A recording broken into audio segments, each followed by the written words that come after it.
제가 특별한 유학 경험 없이도 4개국어 책을 한국어로 번역하고 10개국어를 넘게 공부해오고 있는 원동력이 어휘에 대한 광기라고 생각을 하거든요. 제가 단어에 대한 광기 집착이 좀 있어요. 단어를 배울 때 그 맥락과 배경까지 같이 기억이 돼요. 2018년에 ihre Brüste hingen schlaff, 2025년 Fahrung이라는 단어를 배웠는데요. 빌 브라이슨 책을 읽다가 pulchritudinous 라는 단어를 그런데 제가 배웠던 모든 단어들이 동등하게 유용했느냐? 그러면 절대 아니거든요. 사실 배워놓고 써보지도 못한 단어도 되게 많고 그래서 오늘은 제가 겪은 시행착오를 바탕으로 어떻게 어휘 공부를 하면 좋은지 설명해드리려고 합니다. 앞에서 잠깐 언급을 했듯 외워놓고 절대 써보지 못한 단어가 굉장히 많아요. pulchritudinous, obviate, hirsute, durchmoisertum, lecture. 괜히 있어 보이려고 시험에서 이런 거 썼다가 원어민 교수님이 감점을 하셨어요. 원어민 교수님이 감점했으니까 항의할 수도 없잖아요. erfahren, konterkarieren, verhorizieren, eskamotieren. 알고 있어서 나쁠 거는 전혀 없지만 만약에 지금 내가 일상 회화도 제대로 안 되는 수준이라면 그 순서가 잘못 된 겁니다. 어려운 단어 외울 때가 아니고요. 이런 단어들은 나중으로 미루셔야 됩니다. 그러면 지금 어떤 단어를 배울 것인가? 사실 전반적으로 회화 실력을 키우고 싶다라고 하시면 실제 사용할 문장, 어구 단위로 외우는 거를 추천드려요. 독립적으로 하나하나 외우는 거는 못 쓰고 그냥 어딘가 무의식에 박혀버릴 확률이 높거든요. 전에 문장 채굴에 대해서 말씀드린 적이 있는데 제가 관심 있는 분야, 주제, 소스에서 다양한 표현을 수집을 하시는데요. 실제 유용하게 사용될 표현을 위주로 수집을 하시는 겁니다. 몇 가지 예를 말씀드리면 nooks and crannies. 코난 오브라이언 보면서 배웠어요. 예를 들어 I was searching every nook and cranny of the house to find the keys. Might as well,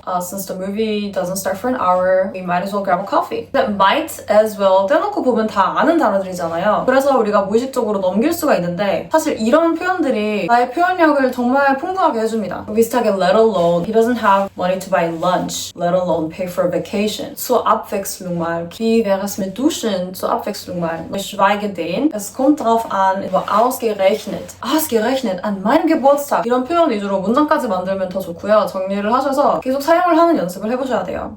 1대1 대응이 필요한 개념들이 있어요. 전문 용어나 고유 용어 같은 거. 한국어에서도 다양한 분야에서 개념을 차용해서 쓰는 경우가 많잖아요. 기회비용, 매몰비용 이런 거 다 경제학에서 온 용어들이잖아요. coping mechanism, gaslighting 이런 거 다 심리학에서 온 용어들이고 transitive property. A는 B고 B는 C고 그러니까 A는 C다. 논리학에서 온 거. 이런 거는 특징이 어느 언어든 이런 개념들이 존재해요. 독일어든 영어든 스페인어든 프랑스어든 그리고 이런 거는 개념이기 때문에 그냥 단어장 암기하듯이 1대1로 매칭해서 암기하시는 게 오히려 더 효과가 좋을 수 있습니다. 1대1 대응되는 일상 사물들도 되게 많잖아요. 뭐 과일 이름, 동물 이름, 그 질병 이름, scoliosis, scoliosis, 척추측만증, 비영리 단체, non-profit organization, gemeinnützige Organisation 이런 단어는 그냥 효율적이게 팍팍 외우세요. 암기를 하시면 됩니다. 이런 거 잘 하시잖아요. 한국인들 이런 거 잘 해요.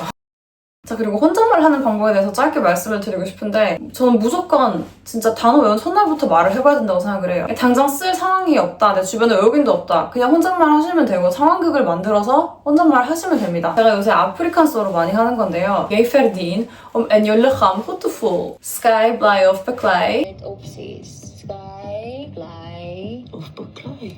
Ik breek jouw benen. 그냥 말이 안 되더라도 언젠가는 이걸 쓸 수 있으려나 막 상상을 해보면서 문장을 만드는 연습을 굉장히 많이 합니다. 근데 만약에 주변에 실제로 쓸 사람이 있어, 교수님이 계셔, 그러면 쓸 상황을 계속 노리고 있어야 돼요. 근데 이게 우선순위가 어휘 공부가 상위에 있지 않으면 이게 힘들거든요. 그렇기 때문에 이 어휘 단어에 대한 애착과 광기가 약간은 탑재가 돼 있어야 돼요. 그래서 저는 어휘에 대한 광기가 있는 제 기운을 좀 드리고 싶어서 독일어에 Harndrang이라는 단어가 있어요. 소변을 보고 싶은 그 욕구? 저는 이 단어를 딱 보고 와, 독일어의 조언은 정말 엄청나다. 이런 단어까지 만들 수 있구나 이러고 너무 사용해보고 싶다. 그때 왜 그랬는지 모르겠는데 이게 이 단어를 너무 사용해보고 싶었어요. 그 수업을 듣는데 독일어 교수님한테 손 들고 wegen meines Harndrangs 화장실 가야 된다. 이렇게 여쭤보고 화장실을 다녀온 적이 있습니다. 교수님이 굉장히 이상하게 쳐다보셨는데 이게 한두 번이 아니라 저는 그냥 언어 공부가 뇌의 큰 부분을 차지하고 있었거든요. 사실 혼잣말에 대해서 드릴 말씀이 굉장히 많아서 따로 영상을 만들어 보려고 해요. 그래서 더 자세한 혼잣말 내용은 그 영상에서 더 설명을 드리겠습니다. 그래서 오늘 결론으로 강조하고 싶은 거는 C2 시험을 준비하신다거나 미국의 GRE 시험 이런 거 준비하신다거나 하는 게 아니면 굳이 어려운 단어는 잠깐 치워두시고 내가 실제로 할 법한 표현에 집중을 하시는 거를 정말 추천드립니다. 그게 다 완성이 됐으면 이제 어려운 단어를 하셔도 되는데 어려운 단어는 사실 쓸 일이 크게 없어요. 내가 말을 해도 상대가 못 알아들을 거거든. 그래서 멋진 단어가 아니라 실제 쓰는 단어, 쓰는 표현에 집중을 하자. 이게 제가 오늘 드리고 싶은 말씀이었습니다.